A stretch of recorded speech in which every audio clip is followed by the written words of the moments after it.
Clann Lir. Fado, vi ri a Gaeilge olú dar a bhainneam lear. Vi bó jarag in a ard ri sa tír ag an am. Fós lear ife an nín a basinne ag an ard ri. Vi ceatar páis se acu. Fan uala, fiachra agus con. Nuair a bhí na páisí óg fuair ife buas. Vi brón ar lear agus ar bhó jarag. Iné tamil, hácraí lear gur a bhar den na páisí maithar a bheith orthú agus fós sé dearfar ife. An tainneam a bhí arthaí. Ar fá rint waig de bblianta bhí an chinealta den na páisí, a han sin tháinig éad orthaí don cheathra. Bhí siad an mháral gur tugadh báireacht gra agus ionara dóibh.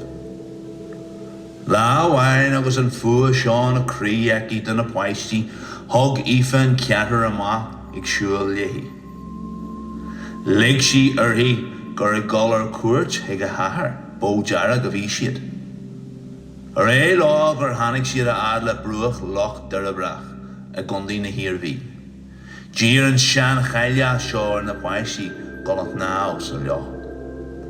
A colua agus a chur na páisí cos san isce bhfuil gach daine acu le slatríochta agus rinneú cire ala dóibh, a bhí có geal leis an sneachta. Chur mar finos orthú 300 bliain a chéithú ar loch darabach, 300 bliain eile ar fruit na muile, agus 300 eile ar an bhuir mhór.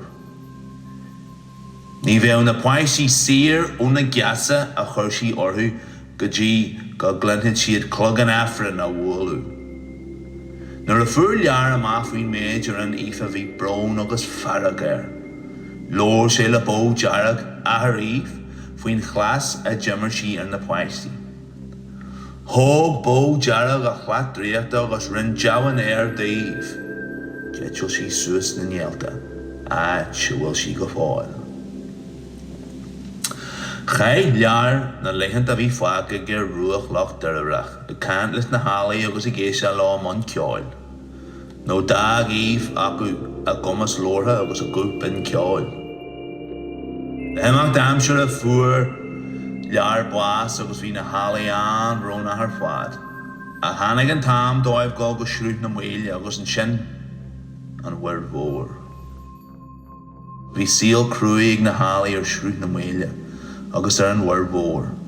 Bhí sé grífar, bhí an airige fian agus bhí drá hamseán go minic.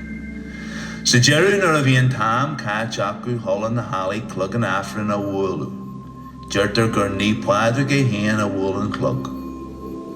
A luí agus a tháinig na hálaí isteach go héireann, tháinig athrú mór orthú. An áit na hálaí cheas sean bhean amháin agus trúr sean air. Go geirid sin fuair Clann Lir buas. Buas tío éad agus curú an éon uí amháin iad mar a dír fan uala. Tá leach curtha néaran agus an óm tá cire aim scríb fér. Con fan uala fiachra agus Clann Lir.